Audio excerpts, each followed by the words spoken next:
கிட்டத்தட்ட பல மாதங்கள் கழித்து இந்த ஒரு டிஸ்க்ளைமர் இப்போ நான் கொடுக்குறேன். தயவு செய்து நல்லா காது கொடுத்து கேட்டுக்கோங்க. அதாவது கர்ப்பிணி பெண்களோ இல்லை பேய்க்கு பயப்படுறீங்க அப்படிங்கிற மாதிரி மைண்ட் செட் இருக்கக்கூடிய நபர்கள் யார் இந்த வீடியோ பார்க்க வந்திருந்தாலும் சரி, அப்படி கட் பண்ணிவிட்டு வேறு ஏதாச்சும் அமானுஷமான கதைகள் நம்ம சேனலில் கூட இருக்குது, நீங்கள் போய் அதை பார்த்து என்ஜாய் பண்ணிக்கோங்க. பட் இது நீங்கள் நினைக்கிற மாதிரி ஒரு சாதாரண பேய் கதை கிடையாது. ஏன் அப்படின்னா இந்த கதையை நம்மக்கிட்ட என்னமோ நம்ம சப்ஸ்கிரைபர் தான் சொல்லியிருக்கிறாப்ல, ஆனால் அவருக்கு இந்த கதை ஒரு இடத்துல இருந்து கிடச்சிருக்குது. அதுவே பயங்கரமான ஒரு ட்விஸ்டட் மிஸ்ட்ரியாக இருந்துட்டு இருக்குது. அதை காட்டிலும் இந்த சம்பவத்தை என்கிட்ட நம்ம சப்ஸ்கிரைபர் ஒரு 2 நாளைக்கு முன்னாடி சொல்லியிருந்தாருங்க. அவர் சொன்னதுக்கப்புறம் அந்த 2 நாள் லாஸ்ட் ஒரு 2 நாள் கிட்ட நான் அனுபவித்த அந்த அமானுஷமான விஷயங்களாக இருக்கட்டும், இல்லை என் லைஃப் நடந்த அந்த கொடுமையான விஷயங்களாக இருக்கட்டும், வேறு யார் லைஃப்லையும் நடக்கக்கூடாதுங்க. உண்மையிலே அந்த மாதிரிப்பட்ட அமானுஷங்களை நான் அனுபவிச்சுட்டு இருக்கேன். ஏன் இப்போ அந்த வீடியோ நான் எடுத்துகிட்டு இருக்கேன். இந்த வீடியோ கூட நான் ஃபுல்லாக டேக் முடிச்சு நான் வந்துட்டு யூடியூப்பில் அப்லோட் பண்ண முடியுமா அப்படிங்கிறது தெரியல. நான் கிட்டத்தட்ட இதுக்கு முன்னாடி 3 டேக்கு ஃபுல்லாக எடுத்தேன். ஒவ்வொரு டேக்கும் 1.5 மணி நேரம் 1 மணி நேரம் 20 நிமிஷம் அந்த மாதிரி டேக்குங்க. எடுத்து முடிச்சுட்டு எடிட் பண்ணா சொல்லிட்டு பார்க்கும்போது ஒன்று ஆடியோ இருக்க மாட்டேங்குது, இல்லை வீடியோ இருக்க மாட்டேங்குது, இல்லை வந்துட்டு ஏதோ கிளிச்சாக இருக்குது. நடுவில் நான் பேசின விஷயங்கள்லாம் காணாமல் போயிருக்குதுங்க. அந்த சம்பவத்தை பற்றி பேசினது எனக்கு என்ன பண்ணுறதுன்னு தெரியல. ஈவன் ஏன் நேற்று நைட் ஒரு 1:30 மணி இருக்கும் உட்காந்து டேக் எடுத்துகிட்டு இருக்கும்போது இந்த சம்பவத்தை பற்றி பேசும்போது என் பின்னாடி ஏதோ சம்பவம் அதாவது ஒரு மாதிரி எனக்கு ஏதோ நடந்துச்சு. எனக்கு என்ன நடந்துச்சு அப்படிங்கிறது புரியல. நான் ஷாக்கானே. அதெல்லாம் வீடியோவில் ரெக்கார்ட் ஆகிருந்துச்சுங்க. சீரியஸ் ஆகிட்டு எனக்கு உடம்பெல்லாம் புல் அடிச்சு ஒரு மாதிரி ஆச்சு. முடிஞ்ச அந்த கிளிப்பு கிராக் ஆகாமல் இருக்கும் பட்சத்தில் கண்டிப்பாக அந்த கிளிப்ஸையும் நான் வந்துட்டு உங்களுக்கு வந்துட்டு இந்த வீடியோவில் ஆட் பண்ணுறேன். அப்படிங்கிறது எந்த மாற்றமும் இல்லை, சும்மா சொல்லலை, புரிஞ்சுக்கோங்க. அதான் திரும்ப சொல்கிறேன், இது சாதாரண பேய் கதை இல்லை. தயவு செய்து பார்க்க வந்திருக்கவங்க ஜாக்கிரதையாக பார்க்குறது நல்லது அப்படிங்கிற நான் சொல்லிக்கிட்டு இந்த ஒரு சம்பவத்தை ஸ்டார்ட் பண்ணுறேன். அதுக்கு முன்னாடி உங்கள் எல்லாருக்கும் நன்றிங்க. எதுக்கு நன்றின்னு கேட்குறீங்க? நம்ம 25,000 சப்ஸ்கிரைபர் தாண்டிட்டோம். இன்னும் நீங்கள் நம்ம சேனலை சப்ஸ்கிரைப் பண்ணலாம் அப்படின்னா சப்ஸ்கிரைப் பண்ணி பெல் பட்டன் ஆள்னு கொடுத்து உங்கள் ஆதரவை தருவீங்க. ஸோ நன்றி சொல்லி அப்படியே நான் வந்துட்டு ஓடிட மாட்டேன். ஸோ உங்களுக்காக உங்களை என்டர்டெயின் பண்ணுற மாதிரியான இன்னும் பல உண்மையாக நடக்கப்பட்ட அமானுஷமான கதைகள் நம்ம சேனலில் இதுக்கப்புறம் போட போகிறேன். கண்டிப்பாக சப்ஸ்கிரைப் பண்ணி வச்சுக்கோங்க. நீங்கள் பண்ணியிருக்க சப்ஸ்கிரைப் அப்படிங்கிறது எக்காரணம் கொண்டும் வேஸ்ட் ஆகாது அப்படிங்கிறது புரிஞ்சுக்கோங்க. டேரெக்டாக இந்த சம்பவத்தை நம்ம ஸ்டார்ட் பண்ணிடலாங்க. இந்த சம்பவத்தை பொறுத்தளவில் நம்ம சப்ஸ்கிரைபர் தான் நமக்கு அந்த கதையை சொன்னார். அவருக்கு கதை கிடைச்ச இடம் ஒரு பயங்கரமான ட்விஸ்ட்னு சொல்லியிருப்பேன் இல்லையா? ஆனால் அதை காட்டில் இன்னொரு முக்கியமான விஷயம் இருக்குது. இந்த சம்பவம் நடக்கப்பட்ட அந்த காலகட்டம் அப்படிங்கிறதே கேட்டு நான் நடுங்கி போயிட்டேங்க. அப்படின்னா 1985 1985 இந்த ஒரு சம்பவம் நடந்திருக்கு. ஏன் ப்ரோ 1985 ஒரு அமானுஷமான சம்பவம் நடந்துச்சு, நீங்கள் எதுக்கு நடுங்கி போகணும் அப்படிங்கிற மாதிரி கேட்பீங்க. இல்லை, அப்படி நடக்கப்பட்ட அப்போ நடந்த அந்த சம்பவம் இப்போ நம்ம சப்ஸ்கிரைபர் சின்ன பையன் கைக்கு வந்திருக்கு அப்படின்னா யோசிச்சு பார்த்துக்குங்க. அந்த கதைக்கு பின்னாடி சாதாரண விஷயம் இல்லைங்க, ஏதோ ஒரு செயின் ரியாக்ஷன் இருந்துட்டு இருக்கு அப்படிங்கிறதாங்க உண்மை. சரி, நம்ம டேரெக்டாக சம்பவத்துக்கு பெறலாம். அது எப்போ அப்படின்னா 1985 நடக்கப்பட்ட அந்த சம்பவம் என்ன அப்படிங்கிறத பார்த்துட்டு அப்படியே நம்ம செயின் ரியாக்ஷன் கண்டினியூ பண்ணி வரலாங்க. ஸோ என்ன அப்படின்னா இந்த 1985 சம்பவம் நடந்த பிளேஸுங்க மதுரை டு திருச்சி. அதுக்கு நடுவில் பார்த்தீங்கன்னா என்ன ஒரு பழைய கிராமம் இருக்குது. அந்த கிராமத்தில் பார்த்தீங்கன்னா ஒரு பழைய மருத்துவமனை இருக்குது. அந்த மருத்துவமனை இப்போ இருக்குதா அப்படிங்கிற மாதிரி கேட்டிங்கன்னா அது ஒரு கேள்விக்குறி தான். ஸோ நான் சொல்லியிருக்கிறேன், நான் சொல்கிற மருத்துவமனைகளை வச்சு வீடியோ பார்த்துட்டு இருக்கவங்க யாராச்சும் அந்த ஏரியாவில் இருந்து பார்த்துட்டு இருக்கீங்கன்னா இருக்குதா இல்லையா அப்படிங்கிறத கமெண்ட்டில் போட்டுட்டு போங்க. நான் சொன்ன அந்த பிளேஸில் வந்து அந்த மாதிரி ஒரு பழமையான மருத்துவமனை இருந்திருக்குது. அதுவும் 1985 அந்த காலகட்டத்தில் என்ன இருக்குன்னு சொல்லிட்டு கேட்டிங்கன்னா அந்த மருத்துவமனையை சுற்றி இருக்க கிராம மக்களாக இருக்கட்டும் ஊர் மக்களாக இருக்கட்டும் யாருமே அந்த மருத்துவமனை பக்கம் தலை வச்சு கூட படுக்க மாட்டாங்களாம். அதாவது 1985 கைவிடப்பட்ட மருத்துவமனைனா அப்போ பார்த்துக்குங்க. இப்போ ஏதாச்சும் ஒரு மருத்துவமனை கைவிடப்பட்டிருக்குன்னா அது பழைய மருத்துவமனைன்னு சொல்லிக்கலாம். அப்போவே கைவிடப்பட்ட மருத்துவமனை, அது பிரிட்டிஷ்காரங்களால் கட்டப்பட்ட ஒரு மருத்துவமனை. ஏதோ ஒரு ரீசனால் அந்த மருத்துவமனை நல்லா ஓடிட்டு இருந்ததை கட் பண்ணிட்டு கைவிட்டுட்டு போயிருக்கிறாங்க. அது என்ன ரீசன்? அதுக்கும் இந்த கதைக்கும் ஒரு பயங்கரமான ஒரு சம்பவம் இருக்குதுங்க. இப்படி இருந்துட்டு இருக்கும்போது அந்த மருத்துவமனைக்கு பக்கத்தில் இருக்கக்கூடிய ஒரு ஊரில் 2 நபர்கள் இருக்காங்க. ஒருத்தர் முத்துவேல், இன்னொருத்தர் வந்துட்டு குமாரசாமி அப்படிங்கிறவங்க.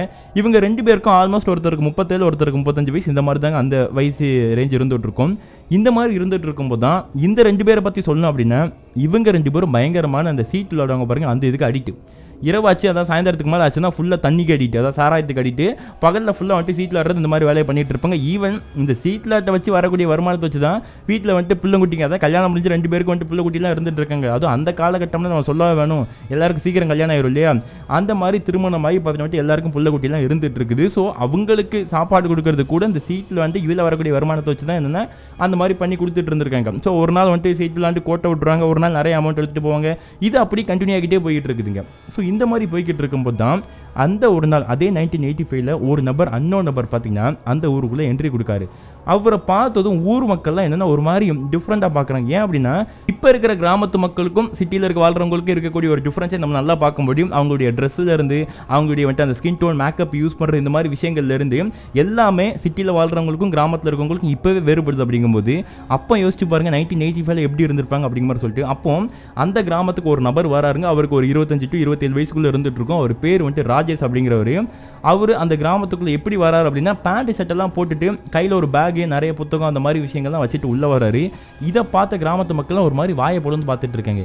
அப்போ அங்கே இருக்கிற மக்கள்லாம் ஒரு சில பேர் என்ன சொல்கிறாங்க, நம்ம ஊருக்கு வாத்தியார் வராங்க அப்படிங்கிற மாதிரி சொல்லிட்டு இருந்திருக்காங்க. ஏன்னா அப்போல்லாம் இந்த மாதிரி யாராச்சும் டிப்டாப்பாக வந்தால் ஒன்று அரசாங்கத்திலேருந்து வருவாங்க, இல்லை வாத்தியார் வருவாங்க அப்படிங்கிற மாதிரி தான் அவங்களுக்கு தாட்டு இருந்துட்டு இருக்கும். ஆனால் என்ன ஆகுதுன்னா அப்படி வந்த நபர் யாருக்கிட்டையும் எதுவும் பேசாமல் அந்த ஊரில் ஒரு மரத்து மூடு இருக்குங்க ஊருக்கு நடுவில். அந்த மரத்து மூட்டை தான் உட்காந்து பெரிய ஆள்லாம் பேசுறது, பஞ்சாயத்து பண்ணுறது, இந்த சீட்டில் வர்றது எல்லா வேலையும் அங்கே தான் நடக்கும். அங்கே இந்த மாதிரி வந்துட்டு நான் சொன்ன முத்துவேல் குமாரசாமி உட்காந்து சீட் ஆடிட்டு இருக்கேன் அவங்க ஃப்ரெண்ட்ஸ் கூட. அந்த ஏரியாவுக்கு நேராக பார்த்தீங்கன்னா என்ன பண்ணுறாருன்னா இந்த ராஜேஷ் அப்படிங்கிற நபர் பார்த்தீங்கன்னா நடந்து போய் அவங்க கூட சேர்ந்து பக்கத்தில் திண்ணையில் உட்காந்துட்டு இருக்காரு. அதாவது மரத்தை சுற்றி ஒரு திண்டு கட்டியிருப்பாங்க பாருங்க, அந்த திண்டில் உட்காந்துட்டு இருக்காரு.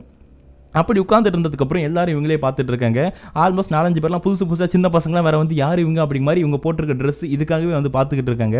அப்படி பார்த்துக்கிட்டு இருக்கும்போது என்ன ஆகுதுன்னா முதல்ல நேரடியாகவே ராஜேஷ் அப்படிங்கிறவர் அந்த முத்துவேல்னு ஒருத்தர் இருக்கார் பாருங்க, அவர்கிட்ட வந்துட்டு பேச்சு கொடுக்குறாங்க. பேச்சு கொடுத்ததுக்கப்புறம் ஆனால் என்ன சீட்டு போடுறீங்களா, நமக்கும் போர் அடிக்குது, கொஞ்சம் ஒரு கை போடுறீங்களா அப்படிங்க மாதிரி என்ன இவர் ராஜேஷ் சும்மா ஒரு பேச்சுவார்த்தைக்கு சொல்லியிருப்பாரு. இதை கேட்டதுக்கப்புறம் அங்கே இருக்கிற நபர்கள்லாம் சிரிக்க ஆரம்பிக்கிறாங்க. தம்பி என்ன இது, என்ன நீங்கள் விளாட்ற மாதிரி வேறு எதுவும் விளாட்டுன்னு நினச்சிட்டிங்களா, வெளிநாட்டில் விளாட்டுன்னு, இது ஃபுல்லாக வந்துட்டு சீட்டு தம்பி, கோட்டை விட்டிங்கன்னா சொத்து எழுதி வைக்கிற மாதிரி இருக்கும், பரவாயில்லையா அப்படிங்க மாதிரி என்ன அவங்களாம் ஃப்ரெண்ட்ஸ்லாம் சேர்ந்து பேசிகிட்டு இருக்கும்போது இவர் என்னென்னா ஒரு வார்த்தையை விட்டு விட்டார் ராஜேஷ். நீங்கள் போடுங்கண்ணே, அந்த யார் சொத்தை யார் எழுதி வைக்கிறதுன்னு பார்க்கலாம் அப்படிங்க மாதிரி என்ன ஊருக்குள்ளே வந்து உடனே இந்த மாதிரி ஒரு வார்த்தையை சொல்லிட்டாரு. இப்போ அங்கே இருக்கவங்கலாம் பயங்கரமாக டென்ஷன் ஆகி போச்சு. ஏன்னா வெளியூர்லேருந்து ஒருத்தர் வந்து நம்ம ஊரில் அதுவும் கிராமத்துக்குள்ளே இந்த மாதிரி ஒரு வார்த்தையாக அகங்காரமாக பேசும்போது கண்டிப்பாக கோவம் வரும் அப்படிங்க மாதிரி சொல்லிட்டு அங்கே எல்லாருமே வந்துட்டு பயங்கரமாக கோவப்பட ஆரம்பிச்சிட்டாங்க. அப்படி கோவப்பட்டு இருக்கும்போது என்னென்னா ஆல்ரெடி வந்துட்டு அந்த ஏரியாவில் இருக்கிற மக்கள்லாம் கூடி வந்துட்டாங்கன்னு சொன்னேன் இல்லையா இவரை பார்க்கறதுக்காக. அப்படி வந்ததுக்கப்புறம் அந்த மக்கள்லாம் சொல்கிற விஷயம் என்னென்ன, எப்போ அந்த பையன் வந்துட்டு என்னத்தை கேட்டுட்டான், ஒரு கை போடும் அப்படிங்கிறான். ஸோ வந்துட்டு நீங்கள் யார் வின் பண்ணுறீங்களா, வின் பண்ணதுக்கப்புறம் நீங்கள் சண்டை போடுங்கப்பா அப்படிங்கிற மாதிரி அந்த ஊர் மக்கள் ஏற்றி விட ஆரம்பிச்சிட்டாங்க. ஏன்னா அந்த 2 பேர் இருக்காங்க பாரு, முத்துவேல் குமாரசாமி அப்படிங்கிற அந்த 2 பேருமே அந்த ஊர் மக்களுக்கு யாருக்குமே பிடிக்காது. ஏன்னா எப்போவுமே தண்ணியை போட்டு வீட்டில் சண்டை போடுறது, ரோட்டில் சண்டை போடுறது, இந்த மாதிரி விஷயங்கள்லாம் பண்ணுறதுனால ஊர் மக்களுக்கு அந்த 2 பேரையும் பிடிக்காது. அதனால் இப்போ அந்த ஊர் மக்கள்லாம் வந்துட்டு என்னென்னா புதுசாக ஊருக்குள்ள வந்திருக்க ராஜேஷ் அப்படிங்கிற நபருக்கு சப்போர்ட் பண்ணிட்டு இருக்காங்க. மேபி அவர் ஏதாச்சும் நமக்கு கொடுக்கலாம், கிஃப்ட் கொடுக்கலாம், அந்த மாதிரி ஒரு தாட்டில் வந்துட்டு எல்லாரும் சப்போர்ட் பண்ணிட்டு இருந்திருக்காங்க. ஸோ இதனால் வேறு வழி இல்லாமல் சரி முடிஞ்சால் ஜெயிச்சு போடுறா அப்படிங்கிற சொல்லிட்டு இப்போ ராஜேஷையும் சேர்த்து பார்த்து வந்துட்டு அந்த சீட்டை போட்டு வந்துட்டு விளையாட ஆரம்பிச்சிட்டு இருக்காங்க. அப்படி விளையாடும்போது என்ன ஆகுதுன்னு சொல்லிட்டு கேட்டிங்கன்னா கொஞ்ச நேரம் விளையாட்டு போய்கிட்டே இருக்குது, சுவாரஸ்யமாகுது. முதல்ல 2-3 ஆட்டை ராஜேஷ் வந்து கோட்டை விட்டாலும் கடைசி பார்த்தீங்கன்னா வந்துட்டு அவர் மொத்த ஆட்டையும் அவர் தான் வின் பண்ணுறாரு. கிட்டத்தட்ட அங்கே சுற்றி இருந்துட்டு இருக்கக்கூடிய எல்லா பணமும் ராஜேஷ் கைக்கு வந்துருது. அப்படி வந்ததோடு அவர் நிப்பாட்டாமல் இன்னும் ட்விஸ்ட் பண்ணுறாரு. என்ன அப்படின்னா வந்துட்டு அவங்ககிட்டலாம் ரூபாய் இல்லாத ரீசனால கிளம்பி போகிறோம் அப்படிங்கிற மாதிரி சொல்கிறாங்க. அப்போ கூட அந்த ராஜேஷ் என்ன சொல்லியிருக்காருன்னா, இங்கே பாருங்கள் நீங்கள் அப்படிலாம் ஒன்று கிளம்பி போக தேவையில்ல. ஸோ வந்துட்டு உங்கள் ஏழை மக்களுடைய பணத்தை பறித்து நான் கோடீஸ்வரன் ஆகுன்னு எனக்கு அவசியம் கிடையாது, என்கிட்ட நிறைய பணம் இருக்குது, வேணா ஒன்று பண்ணுங்க, நீங்கள் வந்துட்டு என்னென்னா பணம் வைக்க வேண்டாம், ஆனால் என்னென்னா நீங்கள் தோத்துட்டிங்கன்னா அப்புறம் நீங்கள் பொறுமையாக கூட பணம் கொடுத்துக்கோங்க, இப்போதைக்கு வந்துட்டு என்ன அப்படின்னா வந்துட்டு நீங்கள் ஜெயிச்சிட்டிங்க அப்படின்னா என்கிட்ட இருக்க பணத்தை நீங்கள் வாங்கிட்டு போய்க்கலாம் அப்படிங்க மாதிரி இன்னொரு ஆட்டையை புதுசாக வந்துட்டு ராஜேஷ் ஒரு குட்டையை கலப்புற மாதிரி ஒரு ஆட்டையை மேக் பண்ணி போடுறாரு. இப்படியாச்சும் விட்ட பணத்தை பிடிச்சிட மாட்டோம் அப்படிங்கிற மாதிரி தாட்டில் முத்துவேலும் அந்த குமாரசாமி மட்டும்தான் ப்ளே பண்ணுறாங்க. மற்றவங்கலாம் விட்டுட்டாங்க, ஏன் போனது பச்சு இதுக்கப்புறம் விடுறதுக்கு எதுவும் இல்லை அப்படிங்கிற சொல்லிட்டு அவங்க விட்டுட்டாங்க.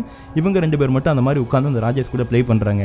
அப்படி ப்ளே பண்ணதில் என்ன ஆயிருன்னு சொல்லிட்டு கேட்டிங்கன்னா இந்த டைமும் அந்த முத்துவேலும் அந்த குமாரசாமி வந்துட்டு தோத்துருந்தாங்க. தோத்ததுனால இப்போ ராஜேஷ் என்ன பண்ணுறாரு அப்படின்னா சரி தோத்துட்டீங்க, அமௌண்ட் எப்போ தர போறீங்க அப்படி மாதிரி கேட்டார் ராஜேஷ்.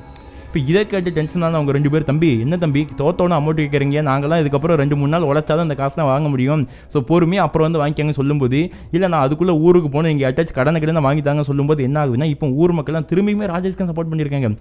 தோத்துட்டா வீட்டில் இருக்க நகையெல்லாம் வச்சிருக்கல, வீட்டில் இருந்து ஏதாச்சும் வந்துட்டு பொருள் எடுத்துக்கொண்டு குடி அப்படிங்க மாதிரி என்னன்னா அந்த ஊர் மக்கள்லாம் சொல்கிறாங்க. அப்போ தான் என்ன ஆகுதுன்னா ராஜேஷ் என்ன சொல்கிறாரு அப்படின்னா, ஏமா இருங்கம்மா நீங்கள் பண்ணுற அன்பு ஆதரவு நீங்கள் கொடுக்குறது எனக்கு போதும், இவனுக்கிட்ட இருந்து ரூபாயெல்லாம் எனக்கு வாங்க தேவையில்லை, இந்த ரூபாயை நீங்களே வச்சுக்கோங்க, எனக்கு ஒரே ஒரு ஹெல்ப் மட்டும் பண்ண சொல்லுங்கள். அது என்ன அப்படின்னா ஒன்றும் இல்லை, ஊரை சுற்றி காமிக்கணும், எதுக்கு அப்படின்னா வந்துட்டு நான் அந்த மாதிரி எழுத்தாளருங்க, ஸோ ஒவ்வொரு கிராமத்துக்காக போய் அங்கே உள்ள வாழ்க்கை முறை இந்த மாதிரி விஷயங்கள்லாம் வந்துட்டு நான் ஒரு டைரி மாதிரி போட்டு எழுதிட்டு இருக்கேன். ஸோ அதுக்காக தான் பார்த்தீங்க வந்துட்டு என்ன எனக்கு இந்த மாதிரி ஒரு ஊரை சுற்றி காமிக்கிறதுக்கு யாராச்சும் தேவை, இவங்க 2 பேரையும் நீங்கள் அமுச்சு விட்டீங்க அப்படின்னா நான் இவங்களை வச்சு இந்த ஊரை ஃபுல்லாக சுற்றி காமிச்சதுக்கப்புறம் அதுக்கப்புறம் நான் பாட்டி என் ஊருக்கு கிளம்பி போயிடுவேன் அப்படிங்கிற மாதிரி என்ன அந்த ராஜேஷ் சொல்லியிருந்திருக்காரு. இப்போ என்ன ஆகுதுன்னா, அதான் அந்த பிள்ளை உங்ககிட்ட இருந்து பணம் வேண்டாம், அவரே பணம் கொடுத்து ஊரை சுத்தி காமிக்க அப்படிங்கிற மாதிரி சொல்றாருல, நீங்க போங்க அப்படிங்கிற மாதிரி சொல்லி ஊர் மக்கள் எல்லாம் சேர்ந்து அந்த முத்துவேலியும் அந்த குமாரசாமி அமிச்சு யார் கூட ராஜேஷ் கூட விட்டுருக்காங்க. அவங்களும் வேற வழி இல்லாம என்னடா ஒரே ரோதனையா போச்சு, சரி இருந்தாலும் அமௌண்ட் வருது இல்லையா அப்படிங்கிற மாதிரி சொல்லிட்டு இவங்க என்ன பண்ணிருக்காங்க, அந்த ராஜேஷ் கூட போயிருந்திருக்காங்க. அப்படி போனதுக்கு அப்புறம் பகல் ஃபுல்லா நார்மலா தாங்க அந்த ஊர்ல இருக்கக்கூடிய வயக்காடு வரப்பு துறப்பு அப்படிங்கிற மாதிரி வீடு, இந்த பழைய காலத்து வீடு, இந்த மாதிரி விஷயங்கள்லாம் ஃபுல்லா காமிச்சிக்கிட்டே இருந்துட்டு இருக்காங்க. அது எல்லாத்தையும் அவர் வந்துட்டு உட்காந்து அவர் நோட் போட்டு எழுதிட்டு இருக்காரு. அப்படி நோட் போட்டு எழுதிட்டு இருக்கும்போது என்ன ஆகுதுன்னா, ஆக்சுவலி இந்த ராஜேஷ்க்கு அங்க இருக்கக்கூடிய பழைய அமானுஷமான மருத்துவமனையை பத்தி எல்லா ஹிஸ்டரி வரலாறு எல்லாமே தெரியுங்க. ஏதோ ஒரு முக்கியமான ரீசனுக்காக தான் அவர் அந்த ஒரு மருத்துவமனையை நோக்கி வந்திருக்காரு அப்படிங்கிற விஷயம் அன்னைக்கு அவங்க ரெண்டு பேருக்கும் தெரியல, பட் ராஜேஷ்க்கு கிளியராகவே தெரியும். அதனால என்ன பண்றாருன்னா, அந்த மருத்துவமனை இருக்கிற லொகேஷன் பக்கமே பார்த்தீங்கன்னா ராஜேஷ் வந்துட்டு பொறுமையாக நடந்து எப்படியும் அவங்க கூட்டிட்டு போய்கிட்டு இருக்காருங்க. அப்படி ஒரு கட்டத்துக்கிட்ட போனதுக்கப்புறம் என்ன ஆகுது, கொஞ்சம் தூரம் தள்ளி பார்த்து அந்த மருத்துவமனையுடைய பழைய காம்பவுண்ட் வால் தெரியுது. இப்போ இதை பார்த்ததுக்கப்புறம் என்ன ஆகுதுன்னா, இவர் ராஜா சும்மா கேஷுவலாக அந்த பக்கம் நடந்து போகிறாரு. இப்போ பின்னாடி இருந்து கூப்பிட்ட முத்துவேலும் அந்த குமாரசாமி என்ன பண்ணுறாங்க, தம்பி என்ன தம்பி எங்கள் ஊரை சுற்றிக்காமன்னு எங்கிட்ட தானே சொன்னீங்க, நீங்கள் பாட்டு போய்கிட்டு இருக்கீங்க, நாங்கள் போகிற வழியில் நீங்கள் வாங்க, நீங்கள் போய்ட்டு உங்களுக்கு ஏதாச்சும் ஆச்சுன்னா அப்புறம் நாங்கள் வேறுகிட்ட போய் பதில் சொல்கிறது அப்படிங்கிற மாதிரி என்ன அந்த நபர் சொல்லிட்டு இருந்திருக்காங்க. இப்போ அந்த நபருங்க அது ராஜேஷ் என்ன சொல்கிறாரு அப்படின்னா, எங்கே நான் என்ன பண்ணிட்டேன், சும்மா அந்த வழியை நடந்து தானே போகிறேன் அப்படின்னு சொல்லும்போது, நீங்கள் எந்த வழியாக நடந்து போகிறீங்க தெரியுது, அந்த பக்கம்லாம் போவே கூடாது தம்பி, அங்கே உங்களுக்கு சொன்னால் புரிய மாட்டேங்குது, வாங்க தம்பி அப்படிங்கிற மாதிரி சொல்லியிருக்காங்க. அதெல்லாம் வர முடியாது, நீங்கள் என்கிட்ட வந்துட்டு ஊர் ஃபுல்லாக சுற்றி காமிக்கிறேன் இருக்கீங்க, இது உங்கள் ஊர் தானே அப்படிங்கிற மாதிரி ராஜேஷ் கேட்காரு. ஆமாம் அதுவும் எங்கள் ஊர் தான், ஆனால் அந்த ஏரியா பக்கம் யாரும் போக மாட்டேன் தம்பி, எங்கள் ஊருக்குன்னு ஒரு கட்டு இருக்குது, ஒரு சில ஏரியாவுக்கு போகக்கூடாது, இங்கே இந்த நேரத்தில் போகக்கூடாது, இங்கே இந்த நேரத்தில் போகணும் அப்படிங்கிற மாதிரி பல கட்டு இருக்குது, ஊரு கட்டெல்லாம் மீறி எங்களால் வர முடியாது தம்பி அப்படிங்கிற மாதிரி என்னென்ன அந்த நபர் சொல்லிட்டு இருக்காங்க. இப்போ ராஜேஷ் திரும்பி வராரு, வந்துட்டு இப்போ உங்களுக்கு என்னையா பிரச்சனை, ஊரை சுற்றிக்காமன்னு கூப்பிட்டா அங்கே அது இருக்குது இங்கே இருக்குது என்னதான் இங்கே இருக்குது அப்படின்னு கேட்கும்போது, அப்போ அந்த குமாரசாமி என்ன சொல்கிறாருன்னா, தம்பி இங்கே பாருங்க, அங்கே வந்துட்டு பல வருஷமாக ஏதோ ஒரு பொண்ணுடைய ஆத்மா சுற்றிட்டு இருக்கதா சொல்கிறாங்க, அங்கே போனவங்கலாம் இது வரைக்கும் திரும்ப வந்ததில்லை அப்படிங்கிற மாதிரி ஒரு விஷயம் கிளம்பிட்டு இருக்கு. இதை காட்டிலும் அங்கே இருக்கக்கூடிய ஆத்மாவுக்கு சின்ன பசங்கன்னா ரொம்ப உயிராங்க, யாராச்சும் தெரியாதனமாக விளையாட போனால் அப்படிங்கிற மாதிரி சொல்லிட்டு கூட யதார்த்தமாக அந்த காம்பவுண்டுக்குள்ளே போயிட்டாங்க அப்படின்னா, அப்படி போன பல சின்ன பசங்க இப்போ வரைக்கும் காணும், எங்கே போனாங்க என்னாச்சு அப்படிங்கிற விஷயம் யாருக்குமே தெரியாதுங்க.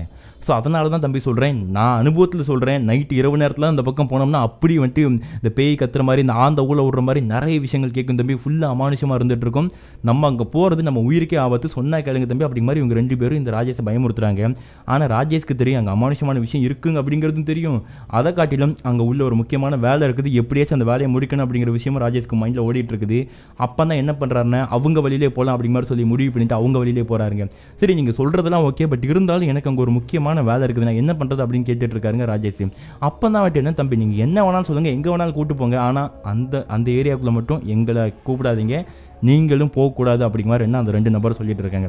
அப்போ தான் அந்த ராஜேஷ் என்ன பண்ணுறாரு அப்படின்னா, சரி நீங்கள் வராட்டி என்ன நான் வேறு யாராச்சும் கூப்பிட்டு போகிறேன், நான் தனியாக கூட போய்க்கிறேன், நீங்கள் என் கூட வந்தீங்க அப்படின்னா நான் உங்களுக்கு தரேன்னு சொன்ன அமௌண்ட்லேருந்து கிட்டத்தட்ட 10 மடங்கு அமௌண்ட் நான் அதிகமாக தரேன் அப்படிங்கிற மாதிரி என்ன அந்த ராஜேஷ் சொல்லியிருந்திருக்காரு. இப்போ இதை கேட்டு அந்த ரெண்டு பேருக்கும் பயங்கரமான ஷாக்கு. என்ன அப்படின்னா 10 மடங்கு அமௌண்ட், அதுவும் அந்த காலகட்டம் 1985ல் 100 ரூபா அப்படிங்கிறதே பெரிய விஷயம். அப்போ இவர் எந்த அமௌண்ட் கொடுத்துருப்பாரு அப்படிங்கிற நமக்கு தெரியலங்க, ஏதோ ஒரு பெரிய அமௌண்ட் கொடுத்துருப்பாரு.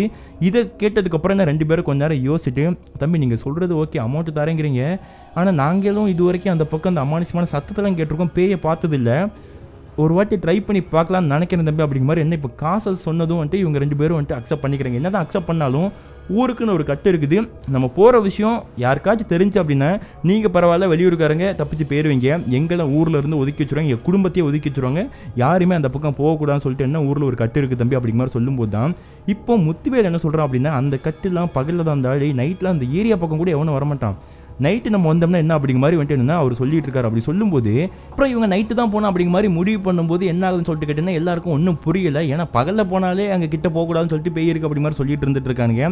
அப்போ என்ன தான் பண்ணுறது அப்படிங்கிற மாதிரி யோசிச்சுட்டு இருக்கும்போது என்ன ஆகுதுன்னு சொல்லிட்டு கேட்டீங்கன்னா அவங்க ஃபைனலாக ஒரு கன்க்ளூஷனுக்கு வராங்க. என்ன அப்படின்னா, நம்ம பகலில் போய் எவனாச்சும் பார்த்து ஊரில் போட்டுக்கிட்டு குடும்பத்தோடு வந்துட்டு மானம் போய் வீடு வாசல்லாம் இழந்து ரோட்டில் போய் நிற்கிறதுக்கு ராத்திரி போல் போனோம்னா இவன்ட்டு கூட ஒரு அமௌண்ட் கிடைக்கும், அந்த அமௌண்ட் வச்சு இன்னொரு இடத்தையாச்சும் வாங்கி போடலாம் அப்படிங்கிற மாதிரி என்ன அவங்க மைண்ட் செட் அந்த மாதிரி இருந்துட்டு இருக்குது.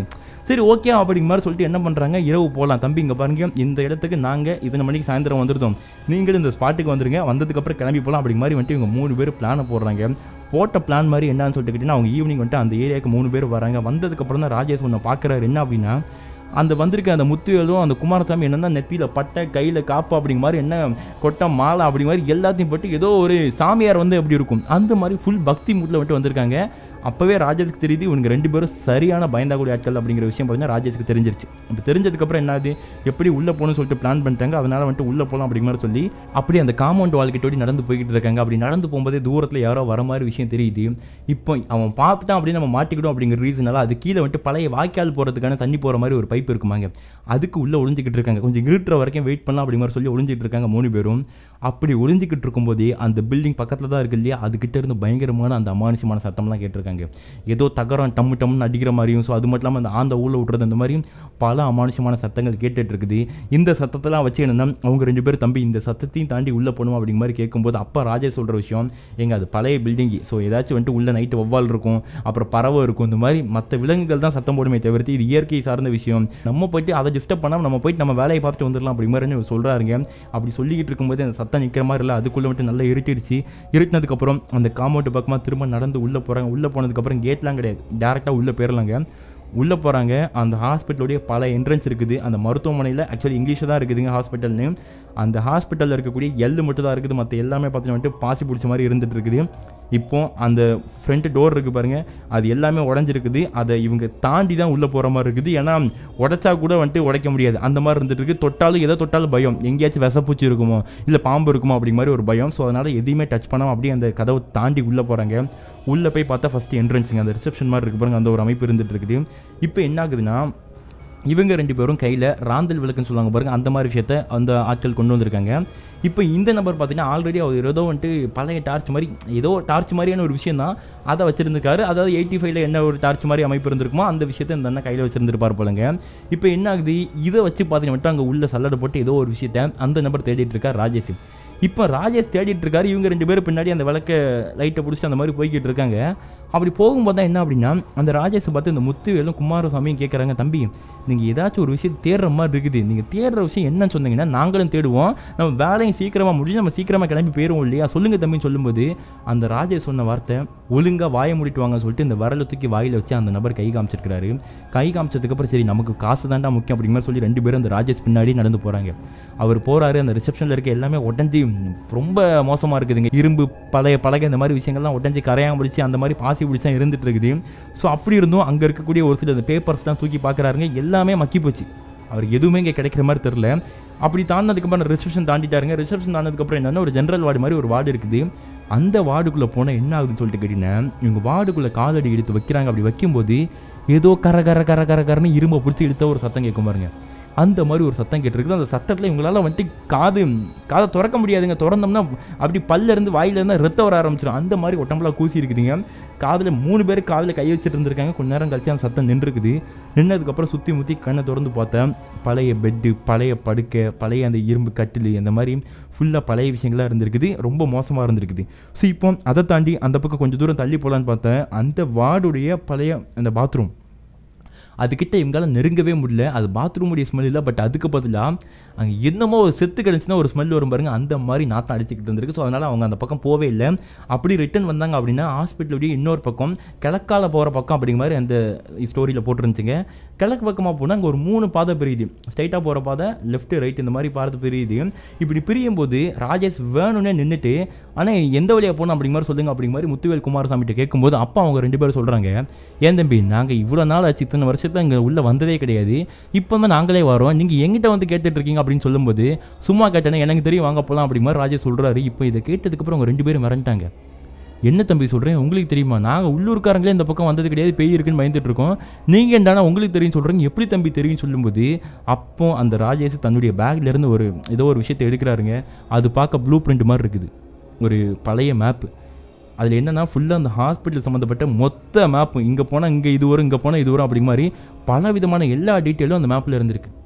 ஈவன் அந்த மேப்பில் இன்னும் ஒரு சில விஷயங்கள் இருந்திருக்குது. அந்த ஹாஸ்பிட்டலுக்கு உள்ள சீக்கிரட்டான குகை கூட இருக்குதுங்க, அந்த மாதிரி விஷயங்கள்லாம் இருந்திருக்குது.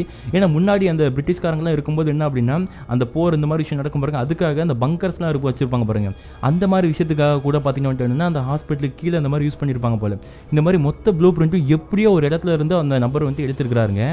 அதை வச்சு தான் இப்போ அவர் வந்துட்டு அந்த ஹாஸ்பிட்டல் ஏதோ ஒரு விஷயத்தை தேடி போய்கிட்டு இருக்காரு. இதை பார்த்ததுக்கப்புறம் இவங்க 2 பேருக்கும் பயங்கரமான சக்தியே, இவன் சாதாரண ஆள் இல்லையா, ஏதோ ஒரு முக்கியமான வேலைக்கு தான் வந்திருக்கான், அப்போ நம்ம தான் உங்கள் பேய் இருக்குன்னு நினச்சிட்டு பயந்துட்டு இருக்குமா அப்படிங்கிற மாதிரி இவங்க 2 பேரும் பேசிகிட்டு இருக்காங்க. பேசிகிட்டு இருக்கும்போது இப்போ என்னதுன்னு சொல்லிட்டு கேட்டிங்கன்னா, அவங்க 2 பேரும் அந்த நபர் ராஜேஷ் சொன்ன அந்த வழியில் போயிட்டு ஏதாச்சும் இருக்குதா அப்படிங்கிற மாதிரி என்ன பார்த்துக்கிட்டு இருக்காங்க ராஜேஷையும். அப்படி பார்த்துக்கிட்டு இருக்கும்போது என்ன ஆகுதுன்னா, இந்த முத்துவேல் குமாரசாமியில் முத்துவேல்னு இருக்கார் பாருங்க, அவருக்கு மட்டும் என்னென்னா திடீர்னு அர்ஜென்ட்டாக 1 பாத்ரூம் வருது. ஸோ வந்ததுக்கப்புறம் என்ன ஆகுதுன்னா, எப்போ எனக்கு அர்ஜென்ட்டாக 1 பாத்ரூம் வருது, வெளியே போகணும், வாங்க போயிட்டு வரலாம்னு சொல்லும்போது இப்போ ராஜேஷ், யோ இந்த பில்டிங்கே பழைய பாலடைஞ்ச பில்டிங், இங்கே எங்கேயாச்சும் ஒரு மூலையில் போய் அடிச்சு விடையா, அதுக்கு எதுக்கே வெளியே போகணும்னு கூப்பிட்றா அப்படிங்கிற மாதிரி சொல்லும்போது, சரி அதுவும் கரெக்ட் தான் அப்படிங்கிற சொல்லிட்டு என்ன பண்ணுறாரு, இவங்க நின்றுட்டு இருக்காங்க, தேடிட்டு இருக்காங்க, இங்கே 1 பாத்ரூம் இருக்க வேண்டாம், கொஞ்சம் வெளியே போயிட்டு இருக்கலாம்னு சொல்லிட்டு என்னென்னா கொஞ்சம் அதுலேருந்து பக்கத்து ரூமில் போயிட்டு ஃபுல்லாக பாலடைஞ்சு தாங்க இருக்குது, மரம் செடிலாம் உள்ள ரூம்குள்ளேயே வளர்ந்து கிடக்குது, அங்கே போய்ட்டு ஒரு 1 பாத்ரூம் இருந்துட்டு இருக்காருங்க. அப்படி இருந்துட்டு இருக்கும்போது என்ன ஆகுதுன்னா, யாரோ நடந்து வராங்க, ஒரு ஸ்டெப்பாக எடுத்து வச்சு நடந்து வராங்க. அப்படி நடந்து வர சத்தம் இவர் கேட்குது. இவர் நினச்சிட்டாரு, ஓகே நமக்கு 1 பாத்ரூம் வந்த மாதிரி நம்ம கூட வந்து குமாரசாமிக்கு வந்திருக்குன்னு நினச்சிட்டாரு. ஆனால் அங்கே என்ன நடந்திருக்கு அப்படின்னா, 1 பாத்ரூம் இருந்து முடிச்சதுக்கப்புறம் மனுஷன் என்னப்பா குமாரசாமி திரும்பி இருக்காரு. திரும்பினா பின்னாடி யாரும் இல்லை. என்ன நம்ம பின்னாடி யாரோ வந்து நிற்கிற மாதிரி சத்தம் கேட்டா அப்படிங்கிற மாதிரி என்ன அவர் நினச்சிக்கிட்டு அடுத்து ஒரு ஸ்டெப் எடுத்து வைக்க போகிறாருங்க. ஆக்சுவலி அடுத்த ஸ்டெப்பில் என்ன சொல்லிட்டு கேட்டிங்கன்னா, அந்த பக்கத்து ரூமில் அவங்க தேடிட்டு இருக்காங்க, அந்த விளக்கூடிய வெளிச்சம் இந்த ரூமில் லைட்டாக அடிக்கும். இவர் நடந்து போகிறாரு பாருங்க, இந்த ரூம் லைட்டாக அடிக்கும் இல்லையா, அந்த வெளிச்சத்தில் இந்த முத்துவேல் ஒரு விஷயத்தை பார்த்துட்டாருங்க, ஒரு பொண்ணுடைய உருவம். அப்படி அந்த ரூம் பக்கம் திரும்பும்போது சட்டார மூஞ்சில் ஓட்டி அடிச்சுட்டு போயிருக்கு பாருங்க. மனசு மறந்துட்டாரு. அலறி கத்திட்டு என்ன பண்ணியிருக்காரு, நேராக குமாரசாமி ராஜேஷ் இருந்துட்டு இருக்காங்க பாருங்க, அந்த அதுக்கிட்ட வந்துட்டு அப்படியே ஒரு மாதிரி சனங்கி போய் நின்றுட்டு இருக்காருங்க. என்னையாச்சு ஏன் அந்த மாதிரி கத்திட்டு இருக்கு அப்படிங்கிற மாதிரி சொல்லும்போது, இல்லை நான் பார்த்தேன், அந்த பொண்ணை நான் பார்த்தேன், அந்த பேயை நான் பார்த்தேன் அப்படிங்கிற மாதிரி முத்துவேல் கத்துறாரு. இப்போ குமாரசாமி சேர்ந்துட்டு முத்துவேலை கலைக்காரு. முத்துவேல் நானும் இங்கே தான் நின்றுட்டு இருக்கேன், நீ இங்கே தானே 1 பாத்ரூம் இருக்க போன, அதுக்குள்ளே எப்படா நீ பேயை பார்த்தேன், அந்த சும்மா எங்களை பயமுறுத்துறியா அப்படி மாதிரி என்ன அவங்க சொல்லிட்டு, சரி தம்பி என்னத்தை தேடுறீங்கன்னு சொல்லும்போது இப்போ தான் ராஜேஷ் சொல்கிறாரு, என்ன ஏதாச்சும் ஃபைல் மாதிரி இருந்துச்சுன்னா எடுத்து கொடுங்க நான் பார்த்துக்கிறேன் அப்படி மாதிரி என்ன ராஜேஷ் சொல்லி முடிக்கிறாரு. இப்போ அவங்க அந்த ஏரியா ஃபுல்லாக தட்டிட்டாங்க, எதுவுமே கிடைக்கல. இப்போ தான் என்னென்னா, ஆல்ரெடி அவங்க வரும்போது 3 வேலை ஒரு வேக்குள்ளே வந்திருக்காங்க, மிச்சம் 2 வே இருக்குது பாருங்க, அங்கே போகலாம் அப்படிங்கிற மாதிரி சொல்லிட்டு நடந்து அந்த வழியாக போகிறாங்க. அப்படி இவங்க 3 பேரும் ஒரு ஸ்டெப்பாக எடுத்து வச்சு போகிறாங்க. அப்படின்னா 3 பேரும் ஸ்டெப் எடுத்து வைக்கிறாங்கன்னா 3 2 6 ஃபுட் ஸ்டெப் தானே கேட்கணும் ஒரு ஸ்டெப்புக்கு. ஆனால் என்ன அப்படின்னா, அவங்களுக்கு 6க்கு பதிலாக 9 12 அந்த மாதிரி வந்துட்டு ஃபுட் ஸ்டெப் நிறைய கேட்டிருக்கு. இவங்க ஒரு ஸ்டெப் எடுத்து வச்சா இவங்களுக்கு பின்னாடி யாரோ 2 ஸ்டெப் எடுத்து வைக்கிற மாதிரி கேட்டிருக்கு. இது முதல்ல யாருக்கு கேட்குதுன்னா, திரும்பியும் முத்துவேலுக்கு தான் கேட்குது. ஏன்னா அந்த முத்துவேல் தான் திரும்ப கடைசி வந்துட்டு இருக்காரு. அப்போ முத்துவேல் நடந்து வராருன்னா அவங்களுக்கு முன்னாடி நடந்து போகிறாங்க, அந்த ஃபுட் ஸ்டெப் கேட்க ஓகே. ஆனால் அவங்களுக்கு பின்னாடி யாருமே வரல, ஃபுட் ஸ்டெப் கேட்குது அப்படிங்கிற மாதிரி சொல்லிட்டு அவருக்கு திரும்புறதுக்கும் பயம். அப்போ தான் முத்துவேல் என்ன சொல்கிறாரு அப்படின்னா, ஒரு நிமிஷம் இல்லைங்க, நீங்கள் 2 பேரும் முன்னாடி போயிட்டுருக்கீங்க, எனக்கு பின்னாடி ஏதோ சத்தம் கேட்குது தம்பி அப்படிங்கிற மாதிரி அந்த முத்துவேல் சொல்லிட்டு இருந்திருக்காங்க. அண்ணே தயவுசெய்து வாங்கன்னு சொல்லும்போது இப்போ அவங்க 3 பேர் நின்றுட்டு தான் இருக்காங்க. அப்படி நின்றுக்கிட்டு இருக்கும்போது யாரோ அவங்க பின்னாடி இருந்து சட்டுன்னு அந்த பக்கத்து ரூமுக்குள்ளே ஓடின மாதிரி ஒரு சத்தம் குடுன்னு. இப்போ என்ன ஆச்சு, ராஜேஷ் ஏதோ ஒரு மனுஷன் தான் உள்ளே இருக்கா அப்படிங்கிற மாதிரி நினச்சிட்டு அவர் கையில் ஒரு சின்ன விளக்கு மாதிரி வச்சிருக்கா பாருங்க, அந்த டார்ச் எடுத்துட்டு நேராக பார்த்துட்டு அந்த ரூமுக்குள்ளே போய்ட்டு யாரையாது ஓடுறது அப்படிங்கிற மாதிரி என்ன இவர் ஓடி போய் பார்த்துருக்காரு. அங்கே பார்த்து அந்த ரூமுக்குள்ள யாரையுமே காணும். ஈவன் அந்த ரூமை தாண்டி வெளியே போகிறதுக்கு வழியும் கிடையாது. இப்போ ராஜேஷ்கே மனசுக்குள்ள வந்துட்டு பக்குன்னு ஆகுதுங்க. அவருக்கு என்ன பண்ண தெரியல. ஆனால் ஒரு பயத்தை வெளியே ஒரு சொட்டு கூட காட்டலையா ராஜேஷ். என்ன தம்பி ஏதாச்சும் பார்த்தீங்க சொல்லும்போது, இல்லைண்ணே சும்மா வேறு ஏதோ விலங்கு நாயோ பூனையோ ஓடி இருக்கும் போல அப்படிங்கிற மாதிரி சொல்லிட்டு வாங்கினே போகலாம் அப்படிங்கிற மாதிரி சொல்லி இப்போ அடுத்த ரூமுக்கு போயிருக்காங்க. அங்கே போனதுக்கப்புறம் தான் ஒரு விஷயத்தை ராஜேஷ் பார்க்குறாரு. பார்த்துட்டு இவங்க 2 பேர்கிட்டே சொல்கிறாங்க, ஏன்னா இங்கே வாங்க நீங்கள் 2 பேரும், இது என்ன இது, இந்த ரூம்குள்ளே யாரும் வந்ததில்லை வச்சதில்லை, ஹாஸ்பிட்டலுக்குள்ளே பேய் இருக்குன்னு சொல்லிட்டு இருந்தீங்க, இங்கே எப்படி அப்போ அந்த ஒரு பூட்டு வந்துச்சு அப்படிங்கிற மாதிரி என்ன ராஜேஷ் கேட்குறாரு. ஆக்சுவலி என்ன அந்த வந்ததுக்கப்புறம் ஒரு டோர் இருக்குது, ஒரு ரூம் இருக்குது, அந்த ரூமில் வந்துட்டு வெளியே ஒரு பூட்டு போட்டிருக்கு. அந்த பூட்டு பார்க்குறதுக்கு பழைய பூட்டு மாதிரிலாம் இல்லை.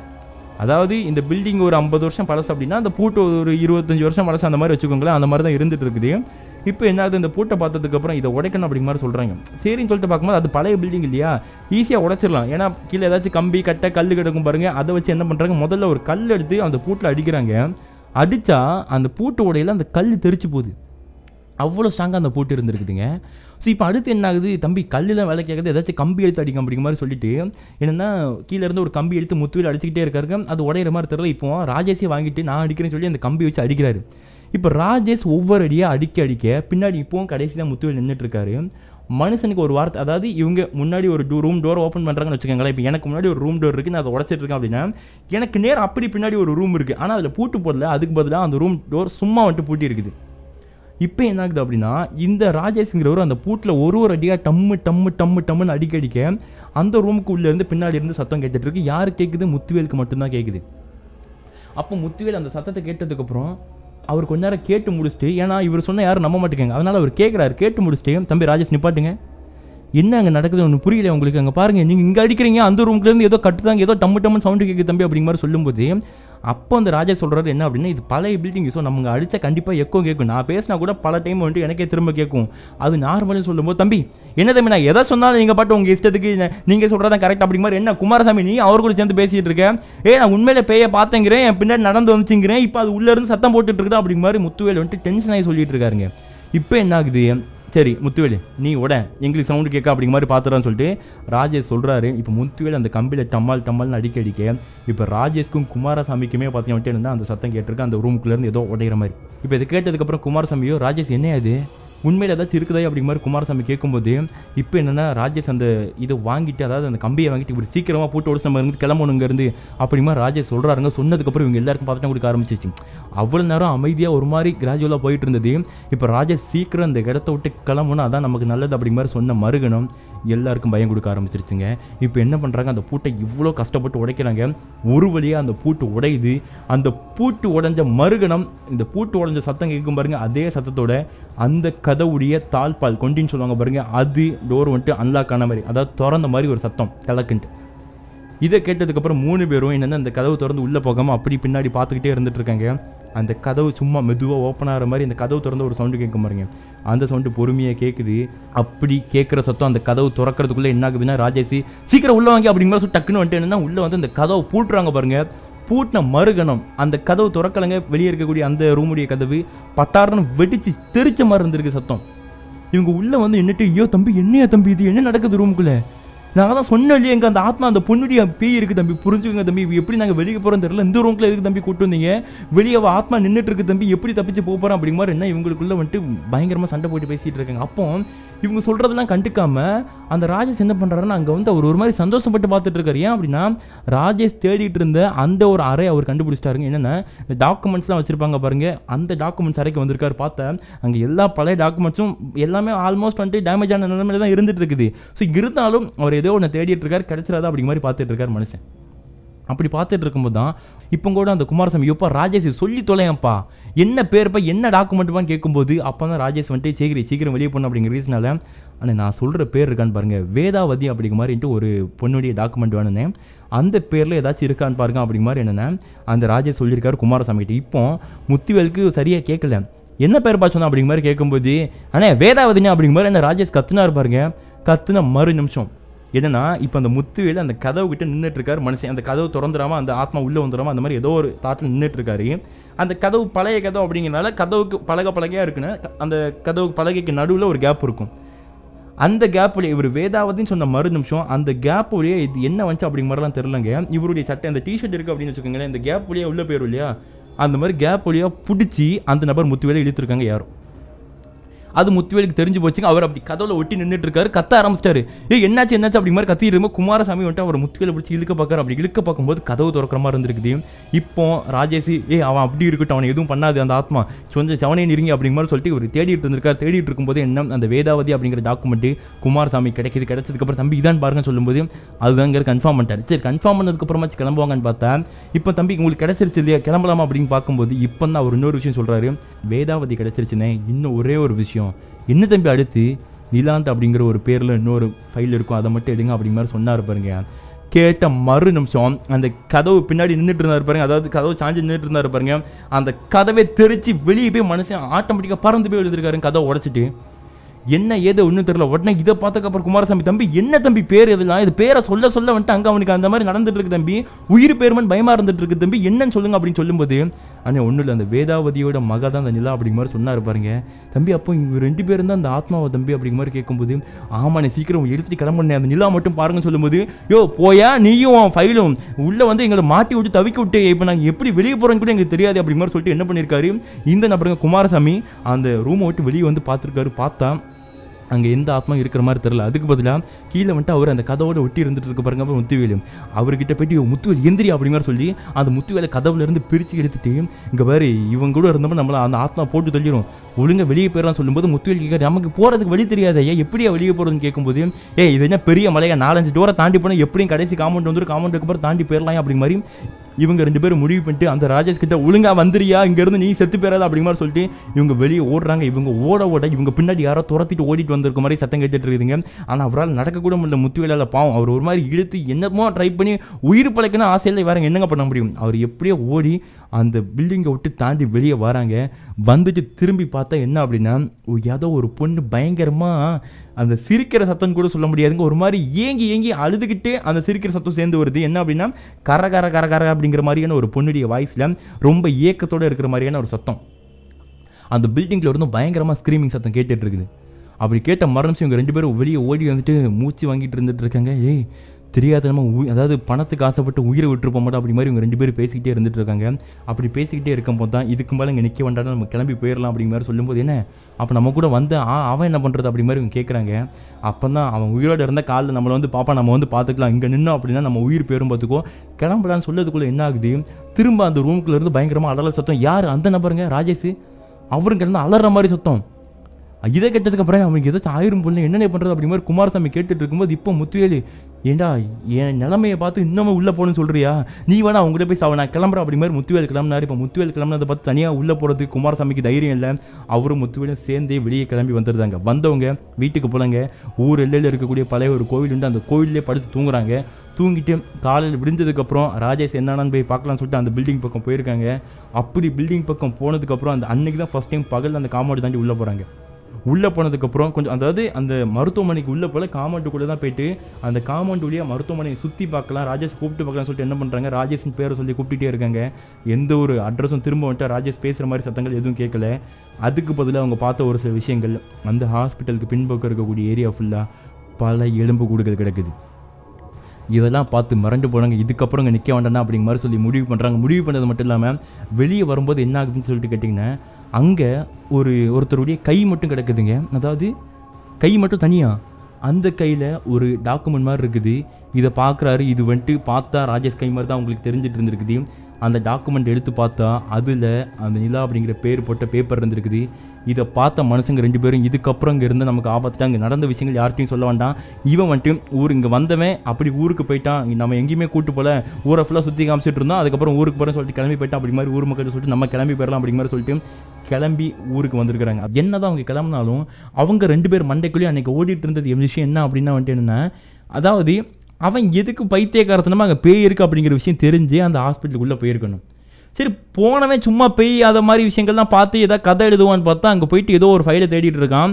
அது மட்டும் இல்லாமல் குறிப்பாக அந்த வேதாவதி அப்படிங்கிற அந்த ஒரு பொண்ணுடைய பேரும் அந்த பிள்ளையுடைய பேரும் சொன்னதுக்கப்புறம் தான் அந்த ஆத்மா ரொம்ப ஆக்ரோஷமாகி உக்கிரமாகி பார்த்தோன்னா என்னெல்லாமோ ஒன்று பண்ணியிருந்திருக்கு அப்படிங்கிற விஷயம் இவங்க 2 பேருக்கும் புரிய வருது.